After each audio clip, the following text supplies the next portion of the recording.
Bruno Lasserre, bonjour. Bienvenue Bonjour. au Buzz Media Orange Le Figaro. Vous êtes le président de l'autorité de la concurrence et un acteur de plus en plus incontournable dans les mondes des médias, de l'Internet et des télécoms. Alors, très précisément, dans les télécoms, vous avez rendu un avis, le gouvernement vous avez demandé de trancher, j'allais dire, sur les conditions d'entrée de Free Mobile dans le marché des mobiles en janvier 2012, sur 2 points précis. Le premier était l'accord d'itinérance avec Orange et le deuxième, la mutualisation des réseaux.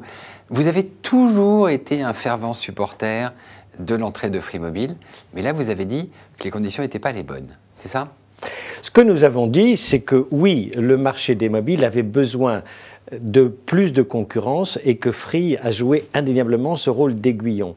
Ce que nous avons dit par contre, et ça je le rappelle fermement, c'est que nous sommes très attachés au modèle de la concurrence par les infrastructures. C'est-à-dire que chaque opérateur doit construire investir, son réseau et construire sur ses propres Donc forces. Pourquoi ? Parce que c'est le moyen de rendre la concurrence la plus pérenne, la plus durable, d'utiliser correctement le patrimoine de fréquences qui est alloué à chacun, et surtout, je crois que c'est le modèle le plus favorable sur le long terme à l'emploi et à l'investissement. Mais alors, vous dites que, enfin, vous dites, il fallait un accord d'itinérance temporaire. Oui. Hein, vous dites, ça serait bien qu'il s'arrête, point de vue national, en 2016.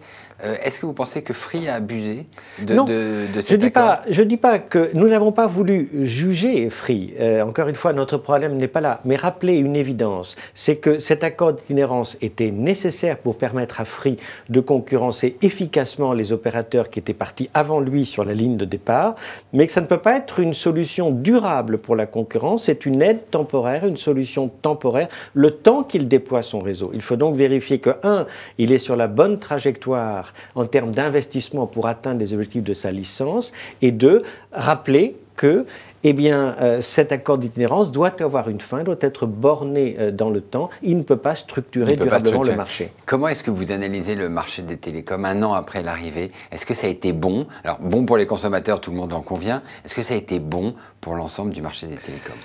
Je crois que sur la mesure de l'impact de la concurrence, notamment en termes d'emploi, d'investissement, des incitations économiques, il faut se garder de surréagir sur le court terme. Ces choses-là s'apprécient sur le long terme. Oui, moi je pense que sur le long terme, cette entrée sera jugée bénéfique. Il faut regarder les créations d'emplois non seulement dans l'industrie des mobiles, mais aussi dans les secteurs amont et aval. Et il est clair que quand on oppose parfois un peu trop abruptement consommateurs, producteurs, il ne faut pas oublier que nous sommes les deux à la fois et que économiser des coûts pour les entreprises, des coûts de télécommunication, c'est aussi être plus productive et aussi participer à la croissance. Donc, moi, je n'oppose pas l'intérêt du consommateur et l'intérêt du producteur. Ce qu'il faut, c'est trouver un bon modèle de concurrence qui donne ses chances égales à tous et qui stimule l'innovation, c'est le nerf de la guerre, et aussi l'emploi et l'investissement sur le long terme. Alors Free a fait beaucoup parler de lui.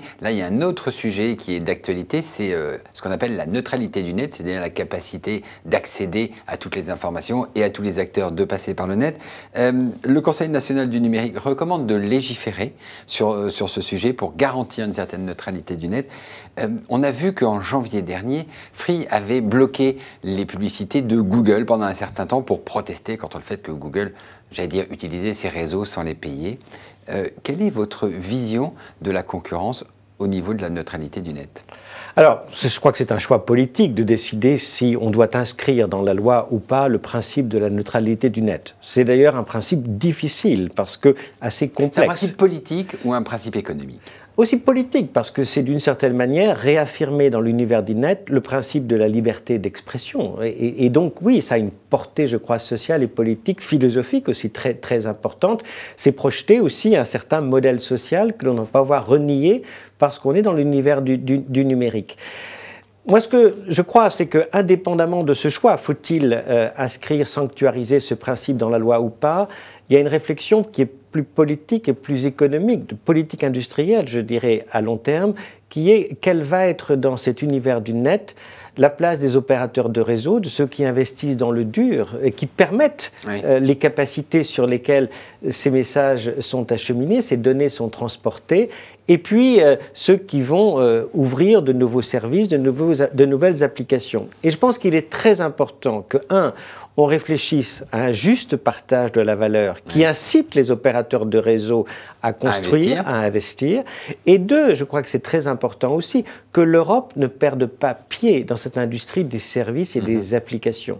On voit devant nous des géants du net, une taille considérable, qui ont acquis un pouvoir de marché énorme. Et qui s'intègrent en aval. Il ne faudrait pas que cet investissement et cette innovation, qui sont légitimes, conduisent à créer des écosystèmes fermés dans lesquels les consommateurs seraient emprisonnés. Justement, vous parlez de ces géants du net sans les nommer. On peut parler de Google. Effectivement, il y a l'Europe a une enquête sur la position dominante de Google, mais on peut parler aussi d'Amazon, d'Apple et de Netflix. Est-ce que la net neutralité n'est pas un paravent derrière lesquels avancent ces géants et effectivement s'installent partout sans, j'allais dire, payer la juste valeur des réseaux?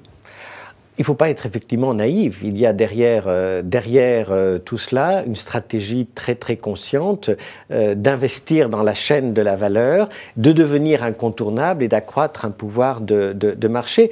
C'est pour ça que les autorités de la concurrence ont un rôle, et nous l'avons joué en étant la première autorité de concurrence dans le monde à prendre une décision à l'égard de Google, à lancer une enquête sectorielle, vous vous en souvenez, dont on avait beaucoup parlé à l'époque. Et nous enquêtons en ce moment, par exemple, sur un sujet très important, qui est celui des applications mobiles. Est-ce que aujourd'hui, en imposant dans les terminaux ou les équipements des applications mobiles préinstallées, en bridant la liberté tarifaire, notamment dans le choix des paliers, on laisse suffisamment de place à l'éclosion de services et d'applications concurrentes. Voilà. Alors, on le voit, et surtout depuis un an, le marché des télécoms est devenu concurrentiel, voire même ultra concurrentiel. Dans ce cas-là, est-ce que le droit de la concurrence normale doit-il reprendre le pas par rapport à un régulateur des télécoms qui était censé, ouvrir ce secteur à la concurrence? Il le fait, je dirais, de plus en plus, et nous avons d'excellentes relations avec l'ARCEP et nos rôles sont complémentaires. Je crois qu'effectivement, chaque fois que le droit de la concurrence est apte à traiter les problèmes, les obstacles, la régulation ex ante, la plus interventionniste, doit céder la place à la surveillance normale des comportements. Et cela se fait bien, je crois, en bonne harmonie. Et ça va se faire de plus en plus? Je le crois, oui, je le crois. Plus une industrie est mature, plus la concurrence est développée, plus il faut faire confiance aux règles du jeu. Les règles du marché. Bruno Lasserre, je vous remercie et nous nous retrouvons demain avec un nouvel invité. Merci beaucoup. Merci Enguerrand Renaud.